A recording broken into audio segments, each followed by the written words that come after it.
ಎಲ್ರಿಗೂ ನಮಸ್ಕಾರ. ಇವತ್ತು ನನ್ನ ಸಿನಿಮಾದ ಸ್ಕ್ರಿಪ್ಟು ಕ್ಲೈಮ್ಯಾಕ್ಸ್ ಬರೀತಾ ಇದ್ದೀನಿ. ಇವತ್ತಿಗೆ ನೆನ್ನೆ ಗಣೇಶ ಹಬ್ಬ ಹೆಂಗೆ ಬರೆದೆ ಅಂತ ಕೇಳಿದ್ರೆ, ಪ್ರತಿದಿನ ಒಂದೊಂದು ಸೀನ್ ಬರೆಯೋಣ ಅಥವಾ ವಾರಕ್ಕೊಂದಿನ ಬರೆಯೋಣ ಅಂದ್ಕೊಂಡು ಹೋದೆ. ಸ್ಕ್ರಿಪ್ಟ್ಗೆ ಅಂತ ಕೂತಿದಾಗ ತಲೆ ಎಳೆದು ಬಿಡುತ್ತೆ, ದುಡಿಮೆ ಆಗ್ತಾ ಇರಲಿಲ್ಲ, ಯೋಚನೆ ಎಲ್ಲ ಬರೀ ಇದರಲ್ಲೇ ಇರೋದು. ಸರಿ, ಆಚೆ ಮಲ್ಗೋಣ, ಮೆಟ್ರೋದಲ್ಲಿ ರಾತ್ರಿಯೆಲ್ಲ ಬರೆಯೋಣ ಅಂತ ಮೆಟ್ರೋದಲ್ಲಿ ಮಲಗಿದೆ.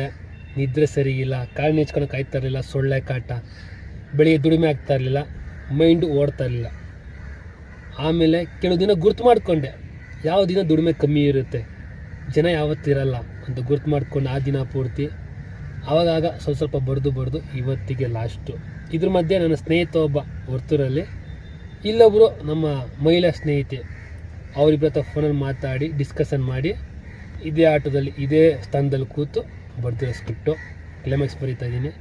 ಇದು ಮುಗಿದ್ರೆ ನೆಕ್ಸ್ಟು ಡೈಲಾಗ್ಸ್ ಬರೀಬೇಕು, ಕಲಾವಿದರು ಲಿಸ್ಟ್ ಮಾಡಬೇಕು, ಲೊಕೇಶನ್ ಲಿಸ್ಟ್ಗಳು ಮಾಡಬೇಕು, ಪ್ರಾಪರ್ಟೀಸ್ ಲಿಸ್ಟ್ ಮಾಡಬೇಕು.